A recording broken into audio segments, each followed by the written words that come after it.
Hey everyone, this is George Couros. Welcome back to another episode of the Innovators Mindset Podcast. And I wanted to share a quick little story about my time as a basketball official. And I think it's very relevant to school leadership, a recent blog post that I just wrote, and just really thinking about how do we actually help people move forward and really kind of shining a spotlight on ourselves when things go wrong to really kind of help elevate to so we can shine a light on others. And so here's a quote from a blog post I recently wrote, and it's titled, Learning by Example, How Vulnerable Leadership Creates Spaces for Growth. When you make a mistake, it is better to admit it first and show how you've improved. Sharing your own mistakes, missteps, and areas for growth allows others to learn from their own, and it provides an opportunity to find a new path forward.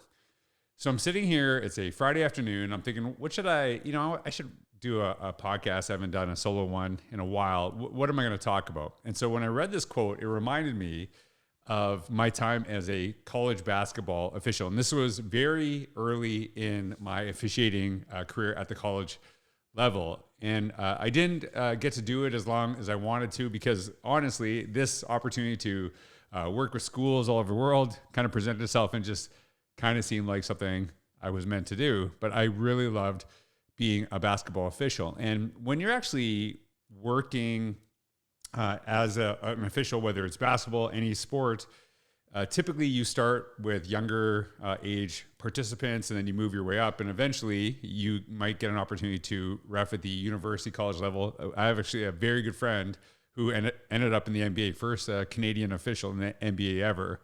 So I've had some really great experience in this. But I remember actually my first opportunity as a college basketball official. And when you move from high school to college, you move from what's called 2-person to 3-person. So there's, instead of two referees, there's 3.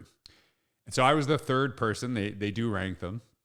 And I remember we played in quarters, and I did not make a call the entire first quarter. And I was thinking, this is really weird because it seems like I'm out of the game. Now, you have different areas that you cover. And so it's a little bit harder to get calls, and you're not looking for them, but if something is in your way, you don't want to miss it. That's for sure. So the first quarter goes by, I do not make a call. And I'm a little bit concerned that people think that I do not know what I'm doing, but I understand there's nothing my way.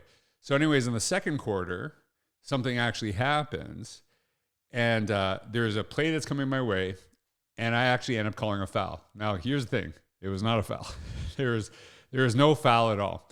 So I called it, and immediately I knew I had messed up. But the thing with officiating, you can't just say I messed up and do that right away. For whatever reason, it just kind of looks bad. So anyways, the one player that I called a foul on wasn't really happy about it, but he knew not to talk in a disrespectful way to the official. And then the other player was, shooting free throws. So while this is happening, the coach knows I've made a terrible call. He started yelling at me, and he said, "Coach, ref." And I said, "Coach, wait for a stoppage in play. I will talk to you as soon as the play stops." So that's typically, there's a foul call, something, right? So he just calls a timeout because he's like, I'm going to make a stoppage in play because I want to basically get on this official for screwing up. So I know I've made a mistake. So we meet in the middle, me and my officiating partners, and we meet there, and they kind of look at me because they know I've screwed up, but they don't want to say it because they don't want to hurt my confidence. This is my first college game ever. And so I said to them, I'm going to go talk to the coach. And they were like, don't go over. Because they know I'm going to get it. I'm going to get it from this coach, and it's not going to be good. They didn't say that, but they know. And I said, no, I'll be okay.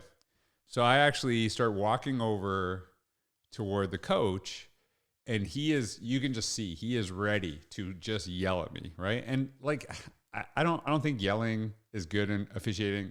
I do want to preface this. When you are at a certain level and you're getting paid, the stakes are higher. And I understand that. And it's just something I think about, right? Like if this guy doesn't do well, he could get fired, right? This is true for coaching at, university and higher levels. So I walk over to the coach and he is about to blow up on me. And before he says anything, he said, "Coach, there is nothing to argue about. It was a terrible call. My mistake. I'll do better." And he looked at me and he smiled. He's like, "All right, I gotcha." And he was good. And it was sometimes when you make an obvious mistake, it is just easier to own it yourself. I would rather be the person, when I make a mistake, I'd rather be the person who says it than someone else says it to me. And I think this is really true in school administration. This is true in teaching. This is true in parenting, to be honest with you. There's times where I've probably gone a little bit off, more than a couple of times on my own kids. But I'm okay to say, you know what, like Dad got a little upset and I'm very sorry because I overreacted to this and I apologize and I'll try to get better. And saying that to your kids is something that is meaningful because it shows them it's okay to like mess up if you're going to own it. And I think sometimes when you are a school administrator, being comfortable saying to your staff, like, I didn't get this right. I didn't do this right. And here's how I'm going to get better is something that kind of gets you credibility. I found that when things were going really well in my school, as an assistant principal, people are kind of not really, they don't really appreciate you. But when you screw up and you can admit it, there is an appreciation there too. And I think it gives space for people to understand, hey, we all make mistakes. We all got to take ownership for it. And we got to take an effort for this. And this is something that I really struggle with, because we see a lot of people, whether it's like celebrities, politicians, and they don't own up for their mistakes, and then they just lose all credibility. And once you like just say like, hey, if you cannot say this and everyone knows it, then I don't trust anything that you're saying after.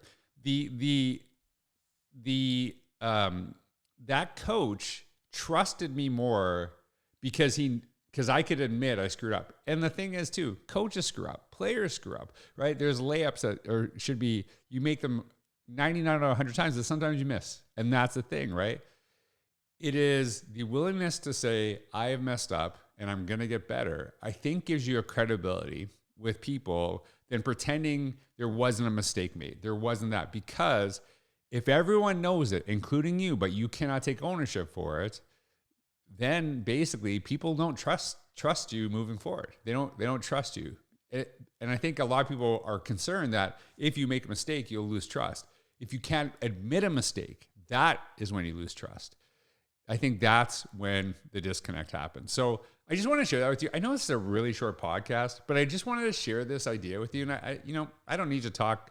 I'm not getting graded for how many words are in an essay. So I didn't want to do that. I just want to share a quick story for you, and hopefully it gives you something to reflect on. I'd love to hear your thoughts as well. Maybe a time you've made a mistake and how you went about to take accountability for it. But I hope this helped you in some way. Thanks for all you do. Thanks for being here. Have a wonderful day. Take care.